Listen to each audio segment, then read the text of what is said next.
Hello everybody and welcome to another episode of The Construction Outside My House Never Ends. They've been building that house for like 2 years. It's a big house, I'll grant them that, it's a big house. But hot damn is it a big house apparently, because they are wailing away at that every morning and it just now seems to actually have a visible difference, so who knows. Anyway, I was going to do another Dark Souls episode, but I decided with Outlaws, Star Wars Outlaws on the horizon, I've been playing some good old Ubisoft games to get, well, I did not see that plant there, to get kind of in the mood for it, get a little nostalgic, get a little excited for it. I'm hoping, this is not an open hope, well I mean now it is, because now it's on the internet, but I'm not very vocal about the hope that Star Wars Outlaws, in a weird way, is going to return to form for like Assassin's Creed. Because I've been playing this, and it's actually really, oh that's great. It's really interesting how, like, collecting all the feathers and, like, the chests, like the treasures, which is what we'll be doing today mostly, is just collecting treasure chests. It's strange how, like, fun it is. Like, I actually don't mind it, and more than I don't mind it, like, I enjoy it, like, actively. I think, okay, here's my hot take. I think that if a game is fun, it has a good ambiance, like Renaissance Italy, has an interesting character that looks cool like Ezio, and if you have a composer like Jesper Kid, who's freaking killing it with the soundtrack, like, I'll explore that shit, dude. Like, I'll go around the city, and I spent like a couple hours just running around buying maps and upgrading Mario's villa.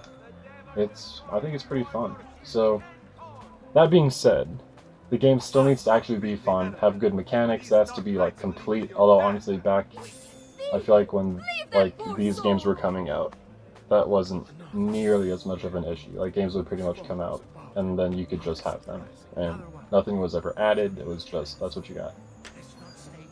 But, and like, have a good story. If you're playing a story-focused game, like if you're playing like Doom, or I don't know, like just like a shoot 'em up, I guess the story is not really too important. But I mean, if you can have a good story, you should, right?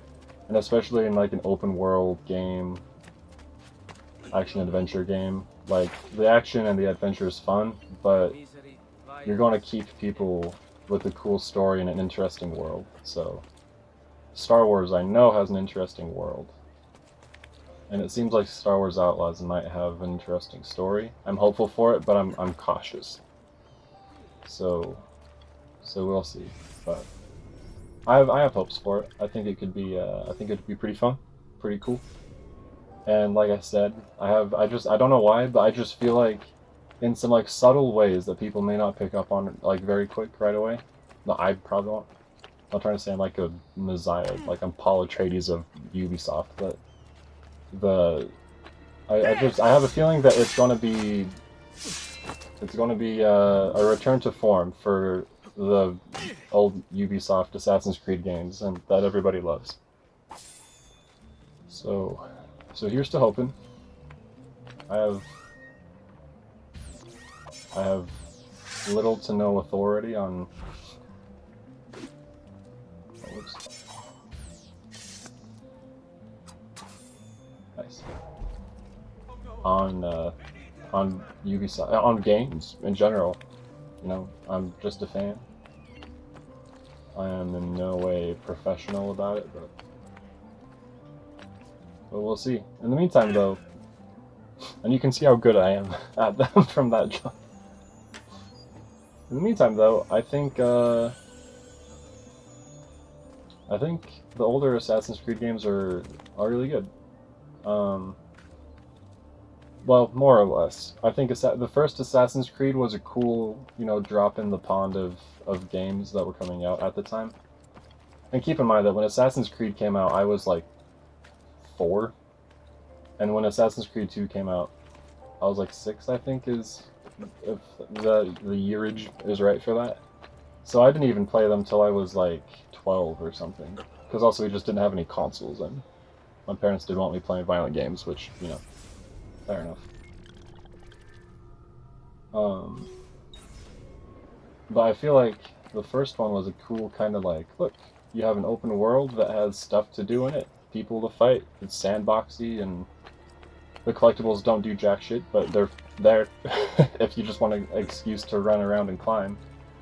Which I feel like that's what a lot of people did, because to my knowledge, there wasn't any like 3D game where you could climb around and stuff. I feel like Prince of Persia was a big influence, but as far as I know, most of the games at the time were for Prince of Persia were 2D, and the ones that were 3D didn't have as in-depth climbing as Assassin's Creed. And then in 2, they just perfected it. They did not perfect it. Let me take that back. They did not perfect it. However, they did add it, made it look a little more flashy. Put it in Italy, you know, like medieval Renaissance Italy, which will make any setting just fun and more like fun to be a part of. Like I said earlier, with Jesper Kid, like Ezio's Family and Venice Rooftops, like the soundtrack is incredible, and Earth just so good. Oh no, so good. And then I think you just follow that formula. Every game, I think they made the climbing a little better, the combat a little better, the story. Well, I mean, Assassin's Creed 2's story is awesome. Like, it is a proper story of revenge, and it hits the sweet spot for what I think Assassin's Creed ought to be, where it's like secret societies and still there. Secret societies, ancient, like, big old mysteries that happen both in the past and the present. It's just historical, which I think is just cool. I don't think people should rely on Assassin's Creed for their history knowledge, but hot damn, they actually do pack quite a bit of informative things, and I guess that's something to be noted about the new ones. Like Assassin's Creed Valhalla has that straight up, I think it's called like educational mode, where you just are a first-person Viking, no combat. You just walk around Viking life and see what it was like, and it gives you like tidbits of information and stuff.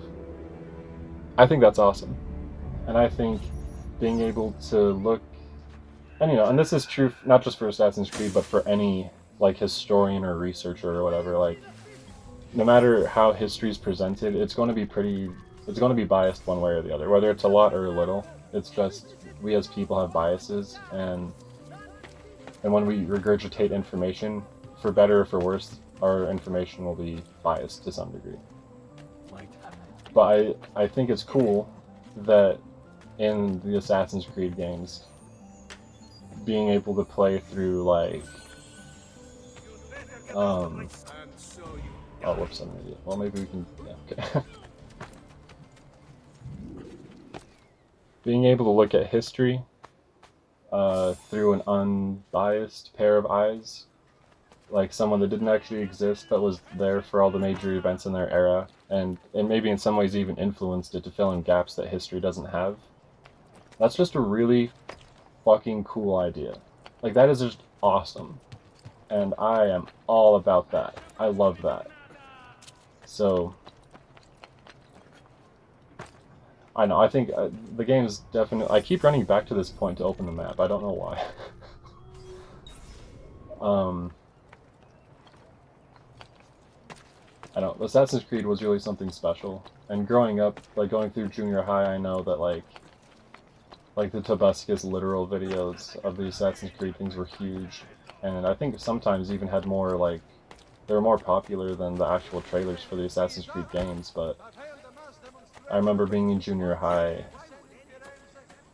when the Assassin's Creed Brotherhood trailer came out, and I was like, this is unreal. That is so cool. Other Assassins. And then the Revelations trailer was just like dark and moody and more intense, and Ezio was old. I don't know. Maybe I just... Because I also know that I was in junior high. I remember when the Assassin's Creed 3 trailer came out. I was at my friend's house, who I was friends with in junior high. I had no idea there was an Assassin's Creed 3 thing out. And we were walking from school to his house when... See, I did it again. I run to the same area, and then I don't know why. Anyway, I was like going to his house when we were talking about Assassin's Creed, because I feel like every boy in junior high was just obsessed with Assassin's Creed. Like it was guys walking around with hoods doing parkour. Like life didn't get cooler than that. Anyway, and I was saying how it would be cool if they released an Assassin's Creed in the Revolutionary War, the American Revolutionary War. Because the thing that got me into history was the American Revolutionary War, because I had a history teacher who just made it sound fascinating, and I thought like it had really clear concepts of good and evil and like what people want in a life, like freedom and like right, like I think it's a really cool era to study as far as like human philosophy goes and everything. And so I was telling him that after, I guess I had a class that day or something in that was particularly potent in the Revolutionary War and U.S. history.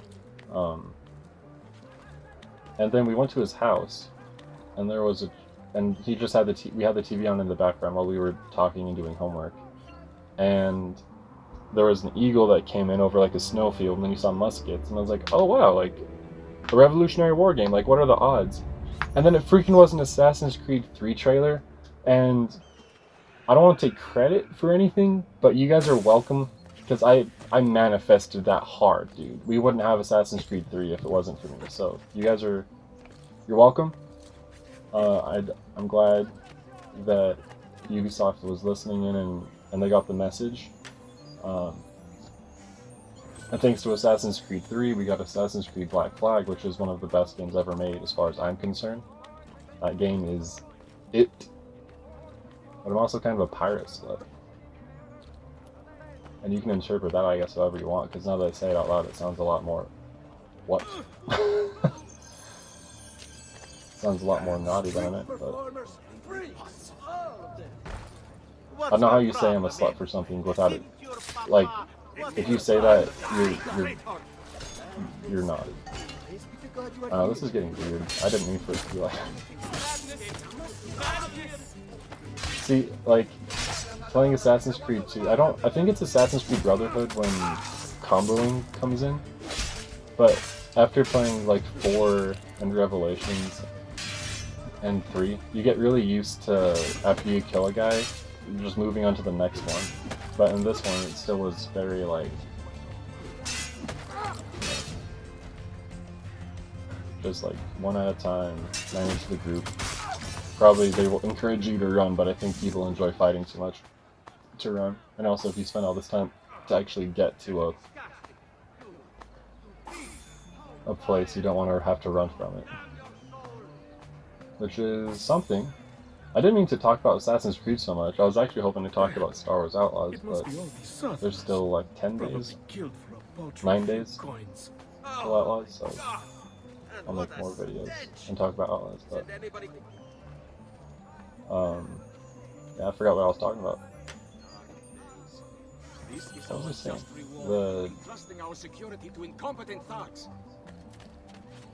Yeah, I forgot. Was something about... Oh yeah, that's something I think Assassin's Creed Unity did really well. Is it made the combat so that it wasn't just you tear through like 100 guys at a time. But they also didn't make it kind of... Oh, I'm an idiot, it's right down there. The kind of stale sort of like this, like give and take, like I hit you, combo you, counter you, do a few hits. Hey, what's got into you? What? I'm just walking. I'm just walking. It would be the last thing you ever see. Wow. You probably judge me based off my clothes. It's horrible. Dude, I'm fly as fuck. They're just jealous. They wish they had robes that look this cool. Get there! Don't lose him! Anyway, wow. They made it so that the combat felt fluid, but also still like not...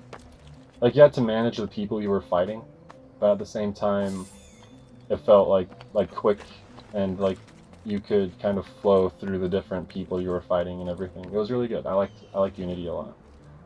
And I know that in Unity they kind of made a point of saying that they wanted the combat to be like you had to, because like the whole thing was like cooperation. Like that was the selling point for it. It was like a proper, well, pretty close to proper co-op game, Assassin's Creed game. So I know they were definitely trying to focus on having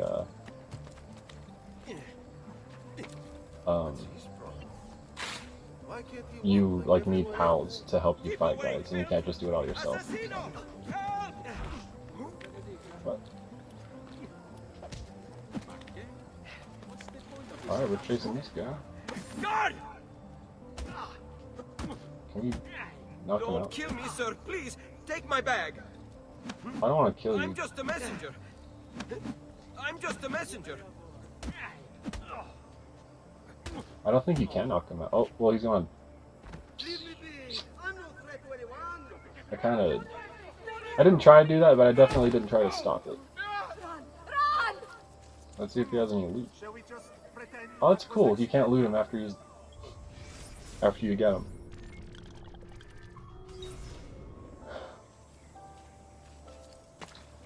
I think that Assassin's Creed 2 or Brotherhood has the most like realistic climbing in the series, I would say.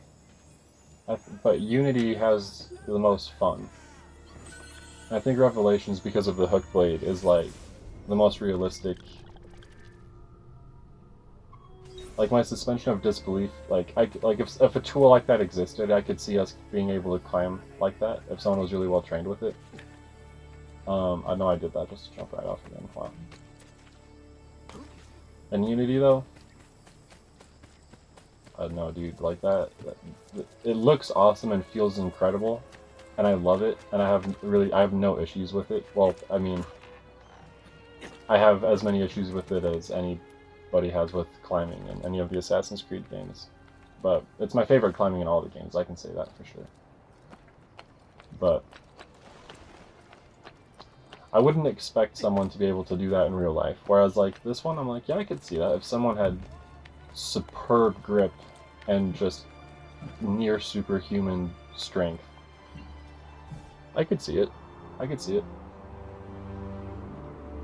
I went to Italy this year, and I was looking, we went to Venice, and I've been to Rome before. Wow, that just turned into a really huge brag. I wasn't trying to sound like an asshole.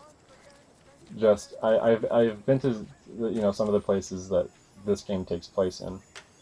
And it's pretty like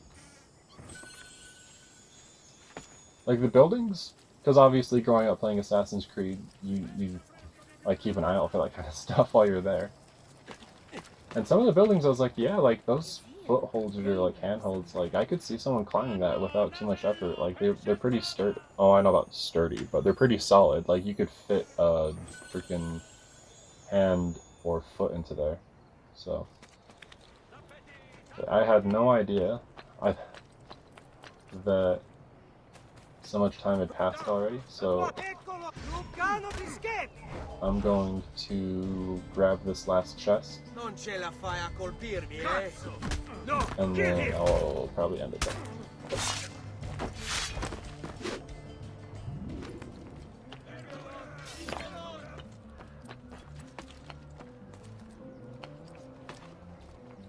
When I was playing this as a youngin, I would really just look for excuses to fight people. Just get as many guards as I could and then fight them all. But now I'm finding that I want to get money so that I can go back to the mansion and like upgrade the town and and the villa, which I've never done before. That stuff never interested me. At least not in a huge way. Which makes me excited to get to, because this is the Ezio collection, so I'm just working through them. I don't expect to beat them all before Outlaws comes out, but I started it in honor of Outlaws, and I'm continuing it just because I liked the game. So, but yeah, I think I'm excited for Brotherhood. I'm excited to have an entire, like, a few cities that you can upgrade and improve and stuff. I think that makes earning money and and spending a lot more fun. And also in the late game, when you have all the best stuff, you just have copious amounts of money, and there's not any really good reason for it. So, or like not any good thing to use it on. So, anyway, I hope you had fun listening to someone meander about Assassin's Creed. I don't want to challenge views or anything. I know there's plenty of people that don't like Assassin's Creed and never thought they were actually all that great, and that is cool. I have no desire to change minds or try and disprove people. Like what you like, don't like what you don't like. But for people that did grow up with Assassin's Creed, like, let me know what you think, because how you think of the games now, because I loved them when I was growing up, but as an adult now, I'm getting a lot more from them, like a lot more enjoyment in things. So yeah, I will. Well, thank you all for watching, and I will catch you all next time. Thank you.